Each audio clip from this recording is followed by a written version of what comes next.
I am Colonel Douglas Macgregor, and right from the start, I need to show you a profound geopolitical earthquake that absolutely nobody is talking about.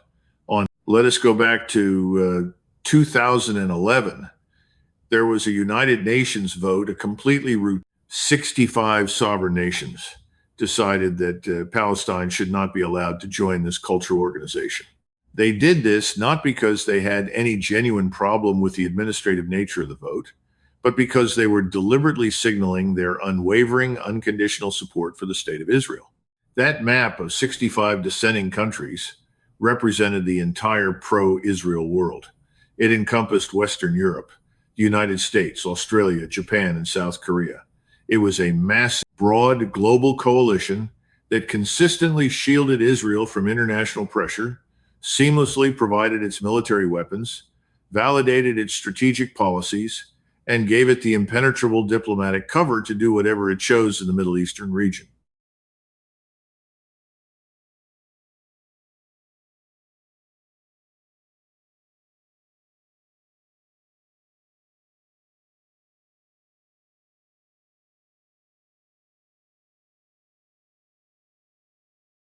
Now, I want to tell you what that exact same map looks like today. Country by country, that invincible coalition is completely breaking apart. Italy has formally suspended its defense cooperation agreement with Israel. France has aggressively closed its airspace to all Israeli military cargo flights. Spain has imposed a strict informal arms embargo. The foreign minister of Belgium has publicly called for a complete and total European Union boycott. In the United States, 40 American senators recently voted to block all weapons sales to Israel. Nations like Australia and New Zealand flipped their traditional votes. Japan and South Korea flipped their votes. Denmark, Poland, Portugal, and Estonia all flipped and cruelly disrupted critical supply chains across Europe and Asia and violently accelerated the collapse of the diplomatic architecture that Israel has desperately depended on since its founding. The world is no longer just criticizing Israel. It is systematically, meticulously withdrawing from the relationship that has protected Israel for 70 years. Israel has a contingency plan for when that protection finally disappears completely. This is the Global Insight Network, and this specific analysis is going to dive extremely deep into the historical roots of why this support existed in the first place, why it is eroding so unbelievably fast, what Israel has been doing behind the scenes to prepare for the moment it disappears, and ultimately why that survival plan is not working the way it was supposed to. Stay with me because the map tells the entire story.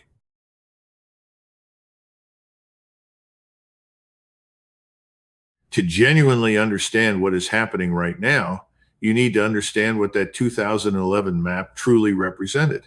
It was not just a random collection of votes on a specific UN resolution. It was the visible expression of a massive global diplomatic architecture that had been painstakingly built over decades. The countries on that map were not voting the same way by sheer coincidence. They were voting together because of a deeply embedded set of shared assumptions and shared historical experiences that had produced a durable political consensus about Israel's legitimate place in the world.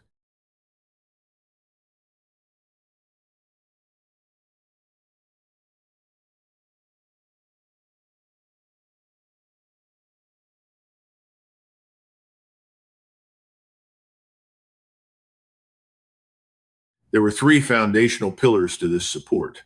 First, the Holocaust had shaped European and American attitudes toward Jewish statehood in ways that were profound and lasting. The generation that came of age in the dark shadow of the Second World War had lived through the gruesome consequences of what happened when the Jewish people had no sovereign refuge.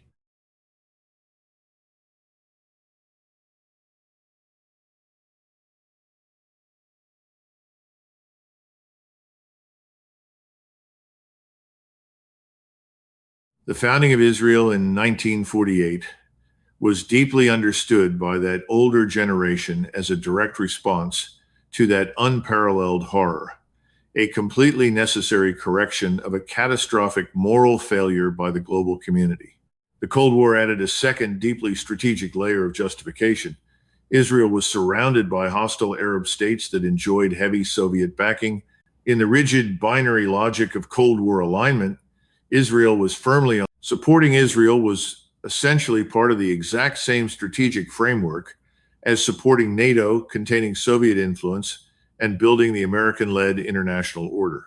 Then, September 11th, 2001, added a third pillar, the framing of a global war on terror, with America and its allies on one side and political Islam on the other. Israel's ongoing conflicts with its immediate neighbors could be easily understood as part of the exact same struggle. Israel was supposedly fighting the same enemy. It was the bleeding front line of the same civilization.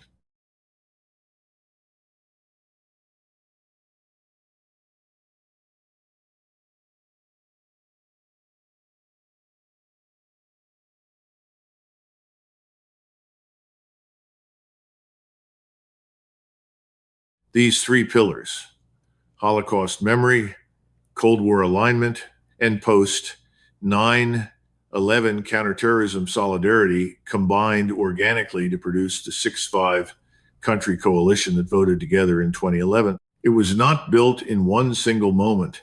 It had accumulated over 60 years of highly specific historical experiences that all pointed in the exact same direction.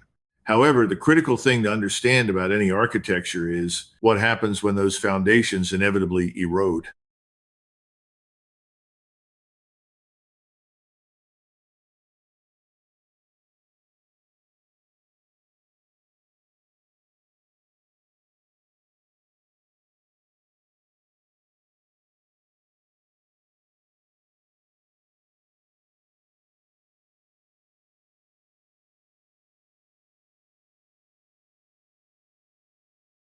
Holocaust memory firmly belongs to a specific aging generation.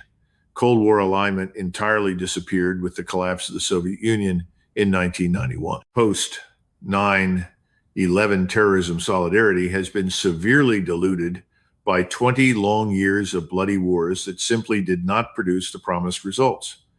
The further these foundational historical events recede into the past, the less cultural and political weight they carry in shaping exactly how governments and domestic populations relate to Israel in the present day. What replaced those three pillars was supposed to be a shared democratic values framework. The narrative was simple: Israel is a democracy, its neighbors are autocracies.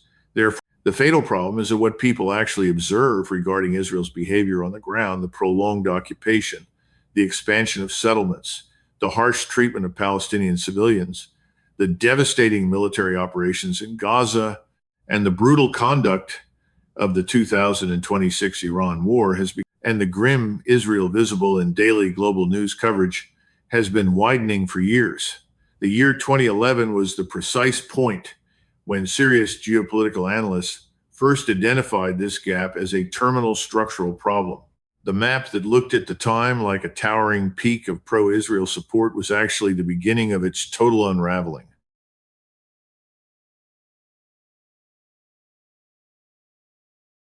Let us look closely at Europe's shift and how the coalition's second pillar is cracking. Europe matters disproportionately in this unfolding story. This is not because European countries are individually the most powerful members of the pro Israel coalition, but because Europe, collectively, is Israel's most important partner in absolutely everything that is not military related. Israel's biggest trading partner. Furthermore, Europe is the second largest supplier of advanced weapons to Israel right after the United States. Historically, European diplomatic support expanded what would otherwise be. This is exactly why any minor chip in European support is strategically significant in ways that go far beyond the specific country involved.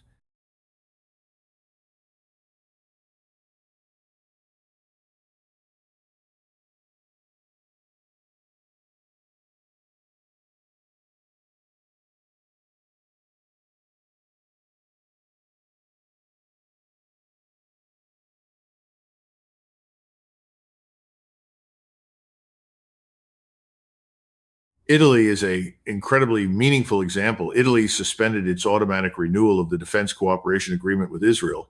Make no mistake, this is not just Italy expressing mild diplomatic displeasure. It is Italy rather than coasting on the institutional inertia of an existing agreement. France represents the most consequential European shift of all. France strictly closed its airspace to Israeli military cargo flights, specifically the flights carrying heavy weapon systems. This is a physical hard power enforcement of a policy position, not just an empty diplomatic statement. Whether Israel framed this as a protest or a preemptive strike against an expected French embargo, it functionally produces the exact same outcome. The arms relationship between France and Israel has effectively ended. French weapons previously made up a very substantial portion of Israel's European military imports, including vital aircraft systems, naval components, and precision munitions. These are real, tangible, and France is not acting alone. Spain imposed a formal ironclad arms embargo several months earlier. Spain and France together represent a staggeringly large fraction of the entire European weapons relationship with Israel. Belgium has gone even further than either of those nations in its public statements, calling not just for national level action, but aggressively pushing for a full, comprehensive. You must understand that this is the specific vocabulary typically applied to hostile rogue states, not to allied democracies. The undeniable fact that a European foreign minister is using this inflammatory language about Israel publicly and radical positions in their respective domestic political contexts. These are the official positions of governing parties. This means they reflect not just the personal views of individual rogue politicians, but the cold, hard political calculations of mainstream parties that actually need to win general elections. Then you must look at the voting records. Countries like Denmark, Poland, Portugal, and Estonia, all of which reliably voted with Israel back in 2011, turned around and voted against Israel at the UN in 2024. This represents Central and Eastern Europe, an area which has historically been among the most fiercely reliable parts of the European pro-Israel coalition. These countries actively changing their votes is not a minor footnote, it is a monumental development. The European shift is not entirely complete. Germany remains the most significant holdout, deeply combining the most intense, Holocaust-rooted sense of special obligation to Israel with the strongest institutional resistance to breaking with that historical tradition. The United Kingdom has also moved much more slowly than most of continental Europe. However, the overarching direction is crystal clear, and the downward momentum is relentlessly consistent.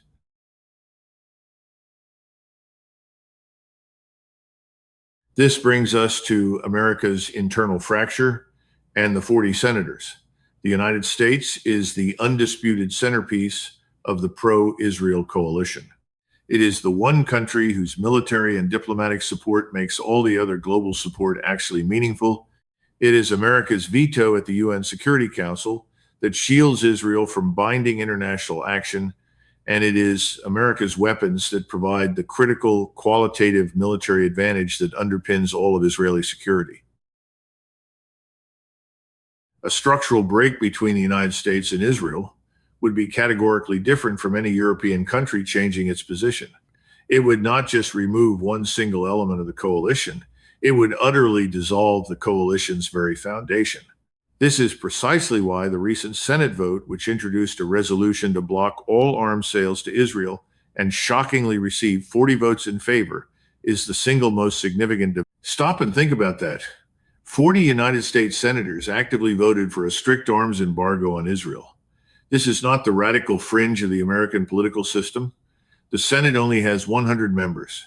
A full 40% of them to other allied countries watching the coalition and to American domestic politics is that the unbreakable American consensus on Israel is aggressively fracturing in specific, measurable ways.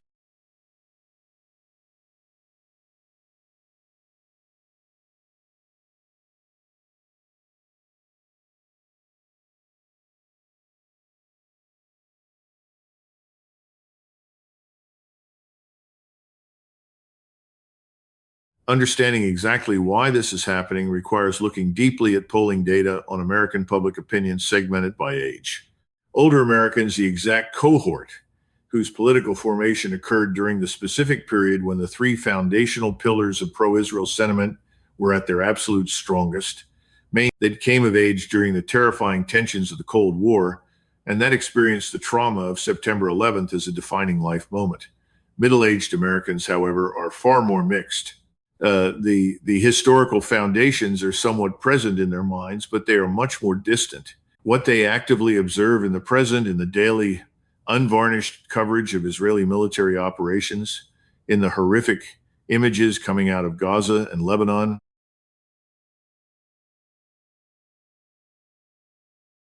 and now from the devastating Iran war, shapes their political views much more directly.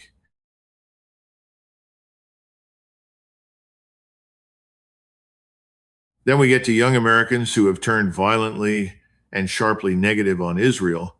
The ratio in recent polling is an absolute disaster for the coalition. It sits at approximately 5-1. There are 5 Americans under the age of 30 with highly negative views of Israel for every single one with positive views. For this entire generation, the historical foundations of pro-Israel sentiment are completely remote history. It might as well be ancient Rome. What they know about Israel is based primarily on what they can physically observe in the present moment, and what they observe has produced a fundamental, undeniable reassessment of the nation.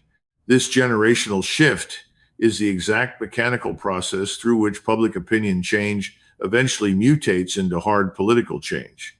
The 40 senators who localized political environments, as the age distribution of American voters continues its inevitable shift, as the older generation with strongly positive historical views of Israel simply dies out and is replaced by the younger generation with strongly negative, present-based views, the underlying political calculus for elected officials radically changes. The 40 senators who voted for the embargo are not bravely leading this change. They are desperately following. They are responding to a wave of grassroots pressure from their constituents that has finally crossed the critical threshold, where the political cost of defying the voters massively outweighs the political cost of defying pro-Israel lobby. This is exactly how political change happens in healthy democracy. The Iran war served as the ultimate accelerant. The massive Iran war that officially began in February 2026 did not actually create this massive shift in international support for Israel. The shift was already heavily documented, already well underway, and already structurally rooted in deep demographic and generational changes that were proceeding regardless of any specific military event. What the Iran war did was accelerate the timeline dramatically. Europe had been quietly experiencing growing, palpable unease with Israeli policies for over a decade. But having unease is vastly different from taking definitive action. The political cost of acting on that unease, breaking with a long-standing historical alliance, generating furious American displeasure, and aggressively disrupting established institutional relationships, had simply been greater than the political cost of maintaining. The Iran war violently shattered that calculation because it made the agonizing cost of supporting Israel entirely visible and brutally concrete in ways that domestic European populations could no longer ignore. The immediate closure of the Strait of Hormuz meant that critical Gulf energy instantly stopped flowing to Europe. The economic consequences were absolutely immediate, easily measurable, and deeply felt by ordinary European citizens in their daily lives. Fuel prices spiked to astronomical levels, global supply chains were violently disrupted, and major industrial production severely suffered. The political pressure on European governments from their own angry populations, people who were suddenly paying vastly higher energy prices, watching their critical and experiencing the terrible downstream economic effects of a distant military conflict they never voted for, became infinitely more intense than the institutional pressure to blindly maintain the pro-Israel coalition.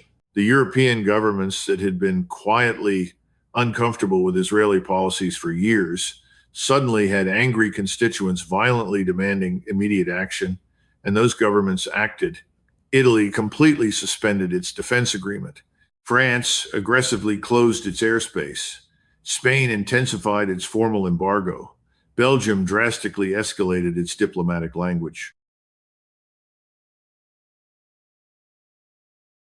The European countries that had cautiously maintained formal positions of support while privately expressing deep discomfort officially shifted to formal positions of opposition. Furthermore, the Iran war completely removed a specific, deeply held argument that had historically been protecting Israel from European criticism. The argument that Israeli security concerns were always legitimate and that any criticism of Israeli military methods was dangerously insensitive to genuine existential threats.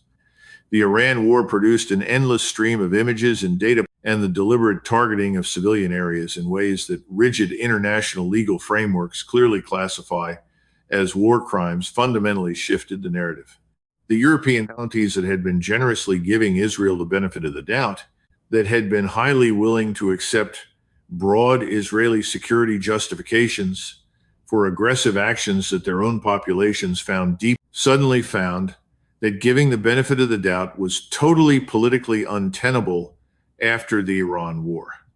The acceleration of the collapse is incredibly real, and it is absolutely not reversing.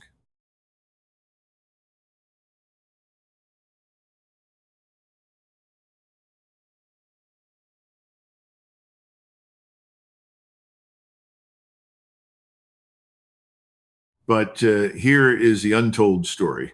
Israel actually had a plan. Israel saw this collapse coming from a mile away. This is the part of the story that is rarely discussed on television because it vastly complicates the narrative of Israel as an innocent country surprised by suddenly changing international support. Elite Israeli strategic planners have completely understood for years that the massive Western coalition that heavily supports Israel, the brutal generational shift in Western public opinion was highly visible to them. The slow erosion of the historical foundations of European support was completely visible to them. The predictable pattern of each successive military operation generating vastly more international criticism than the previous one was visible to them. So they systematically prepared.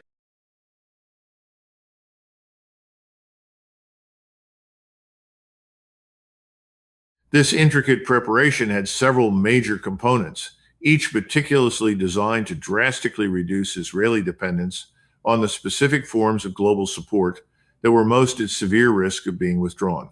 The first component was rapid normalization with neighboring Arab states.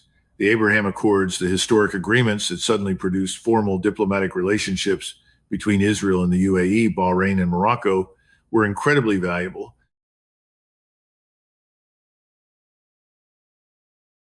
but not primarily for their minor economic benefits. They were highly valuable because they instantly reduced the number of hostile states that Israel needed constant protection from. Every single normalization agreement effectively removed one axis of military threat that the towering American military presence was traditionally supposed to deter. Therefore, each agreement subtly reduced the existential cost to Israel of eventually losing American military backing. The second major component was massive domestic weapons production. Israel has spent multiple decades aggressively building an indigenous, self-sustaining defense industrial base.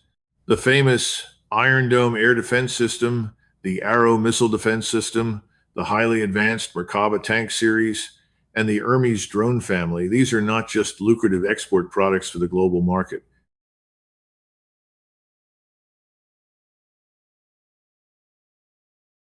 They are highly critical capabilities specifically designed to reduce Israeli dependence on foreign weapons purchases. If France suddenly stops selling weapons, and if Spain officially embargoes arms, Israel theoretically believed it could replace significant portions of those.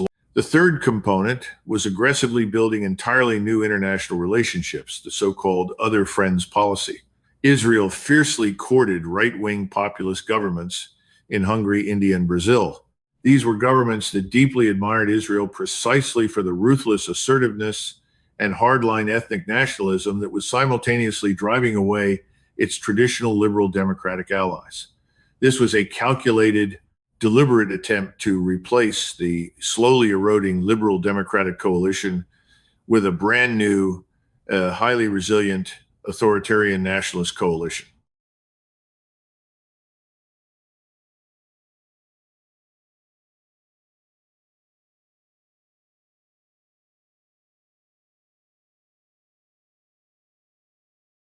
And the fourth component was deliberately shifting Israeli domestic politics in ways that totally reduced the political cost of openly defying international opinion. As Israeli domestic voters have steadily moved toward much more hardline, uncompromising nationalist positions, as the controversial settler movement has massively grown, and as political parties that explicitly prioritize unapologetic Jewish supremacy have formally entered the coalition government.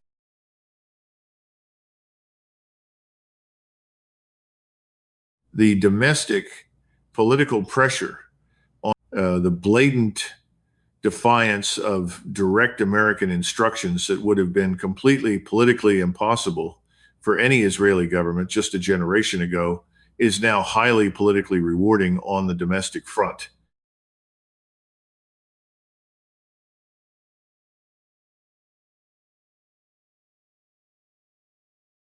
But here is why the master plan is utterly failing.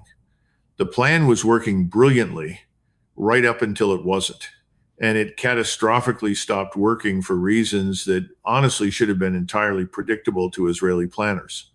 The other friends' strategy fundamentally depended on highly volatile right-wing nationalist governments magically remaining in power forever.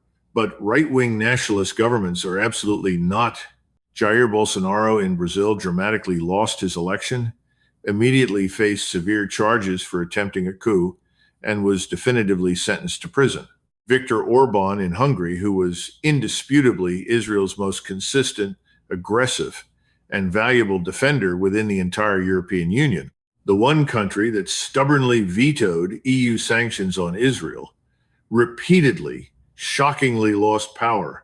Just weeks, his political replacement has already publicly announced that his new government would eagerly arrest Prime Minister Netanyahu on war crimes charges if he ever dared set foot in Hungary.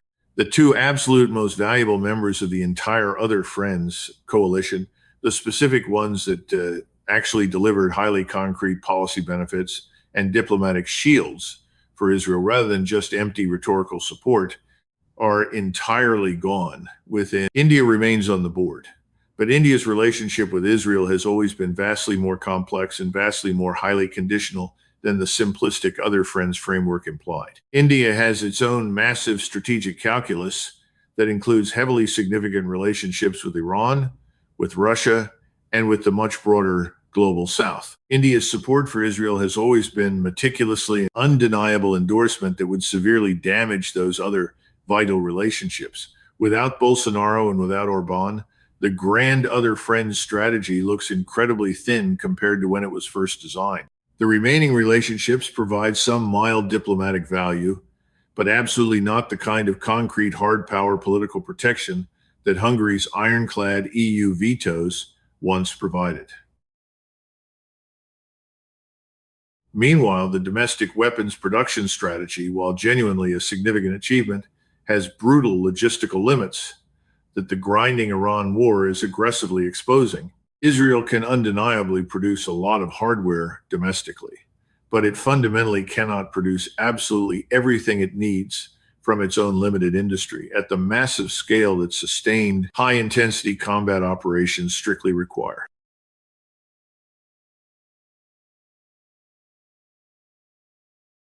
The sheer consumption rates of heavy ammunition and highly advanced precision weapons during the prolonged Lebanon operations and the broader Iran war context have vastly exceeded what the domestic Israeli production base can naturally sustain without heavy reliance on imported foreign components and completed weapon systems.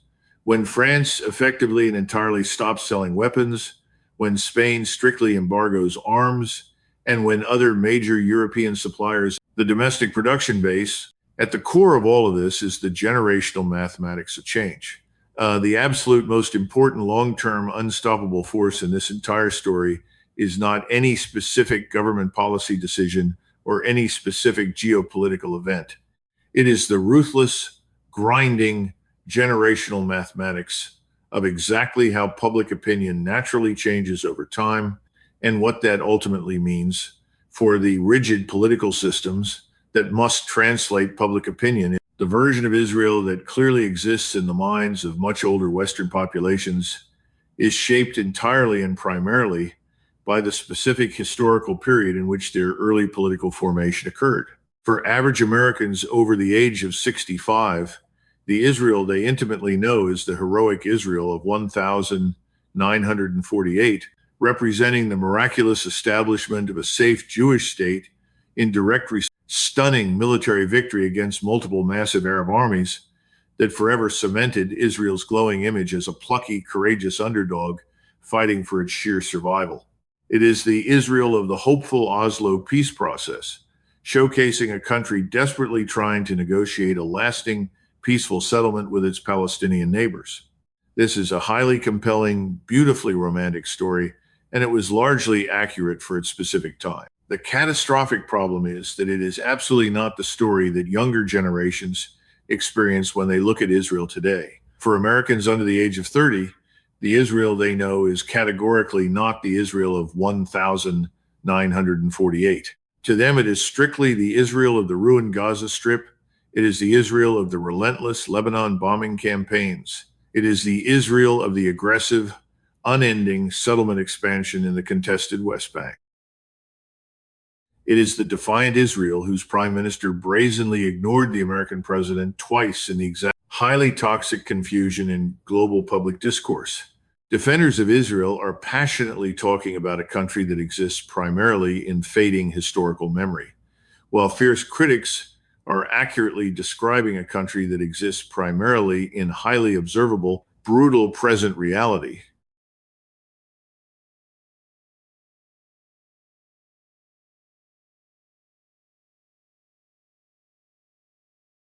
The massive generational shift in public polling data captures this dynamic perfectly. 5-1 negative among young Americans, 2-1 negative among middle-aged Americans. It is only almost even among older Americans. Only the absolute oldest cohort, the one single group closest to the foundational historical events of the relationship, remains solidly and reliably positive. It is a massive trend line moving rapidly and violently in exactly one direction. As the older cohort naturally ages out of the voting electorate and the highly critical younger cohort rapidly ages into it, the entire political unavoidable constituent pressure for much stronger action in the very next election cycle will be responding to even more of it. The ultimate question is not whether this massive demographic shift will eventually translate into a total American policy change. The only question is exactly when it happens and what the devastated world looks like when it finally does.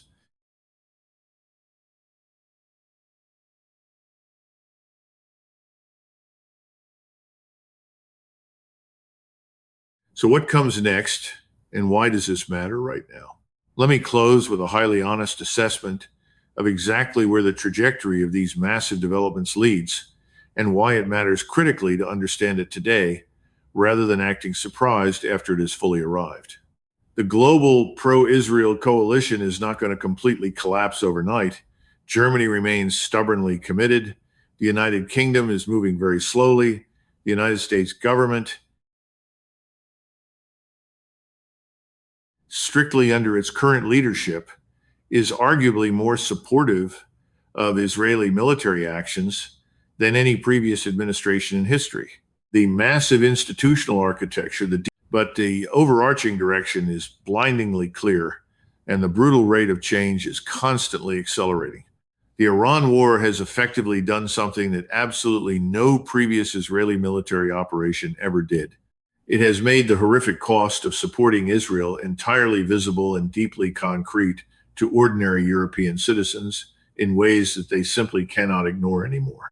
Surging energy prices, massive and deep economic damage that reaches painfully into daily civilian life. The intense political pressure from those suffering citizens on their respective governments is fundamentally different from the polite pressure that historically came from abstract moral arguments about Palestinian human rights or complex international law. Abstract moral arguments can easily be managed by politicians through slick diplomatic language, heavily qualified statements, and empty expressions of deep concern that never actually translate into real action. However, physical, agonizing economic damage creates furious constituent pressure that absolutely has to be addressed through concrete action, because governments that blatantly refuse to address it face immediate, brutal electoral consequences.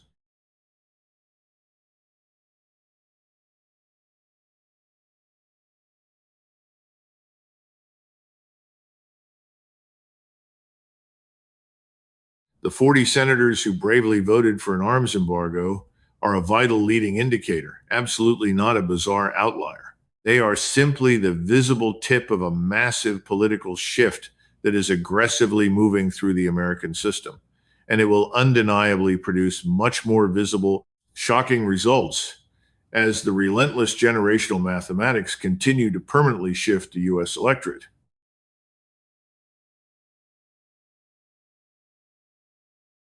The grand other friend strategy has completely failed to produce the resilient replacement coalition it was supposed to seamlessly provide. The domestic weapons production strategy has terrifying real world limits that are being brutally exposed by the relentless pace of current military operations. The celebrated normalization agreements with Arab states, the UAE, Bahrain,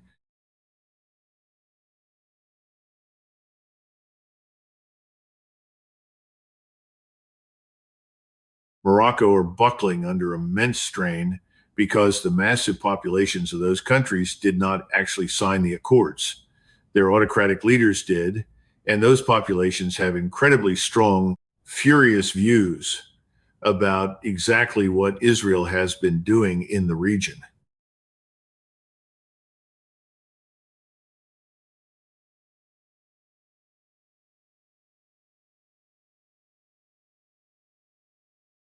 Israel has been quietly, desperately preparing for the ultimate end of Western support for many years. That meticulous preparation successfully bought it a highly significant amount of autonomy, enough autonomy to brazenly defy direct American instructions, enough to temporarily continue operations without crucial European weapons, and enough to magically sustain military capability without the constant coddling, handholding of American diplomatic protection.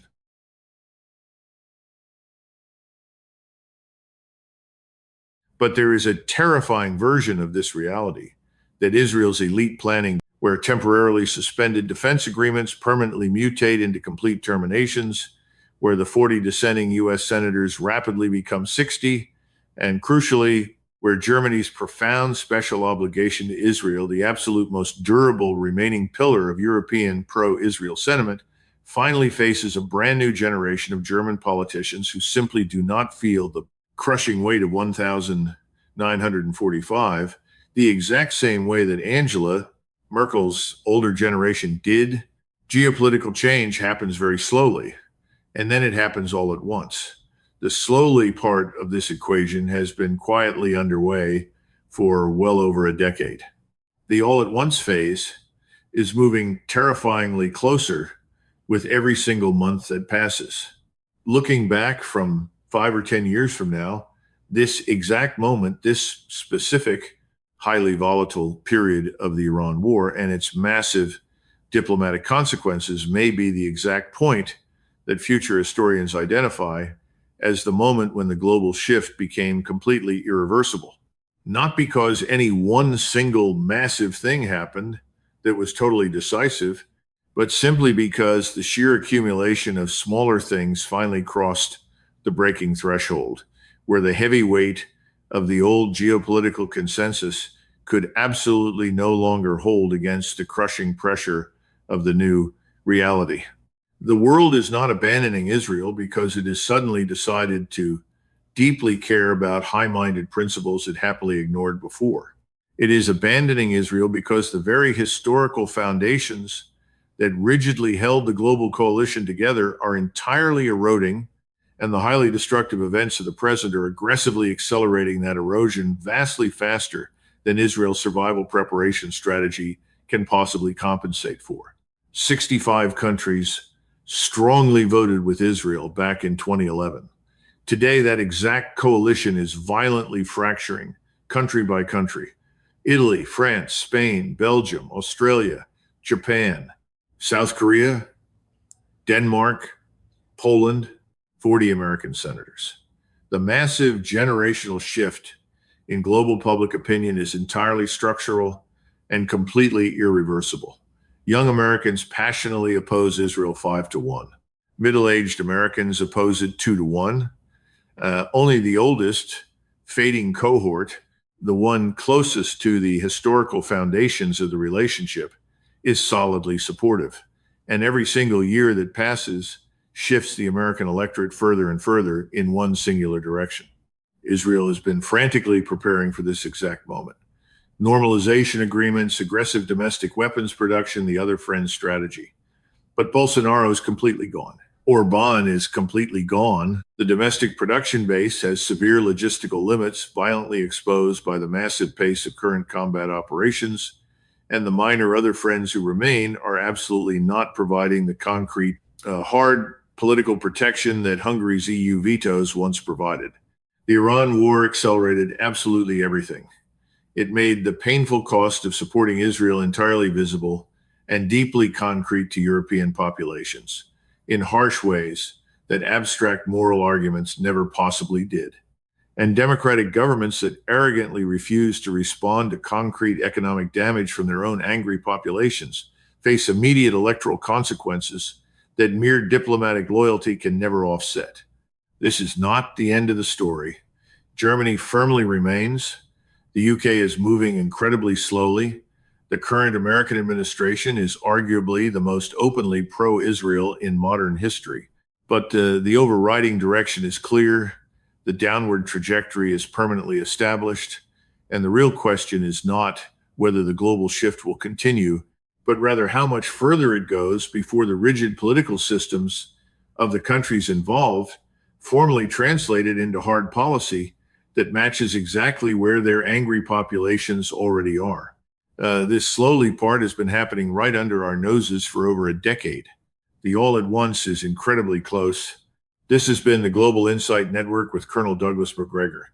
If this highly detailed analysis showed you something that the mainstream narrative is aggressively refusing to show you, please share it.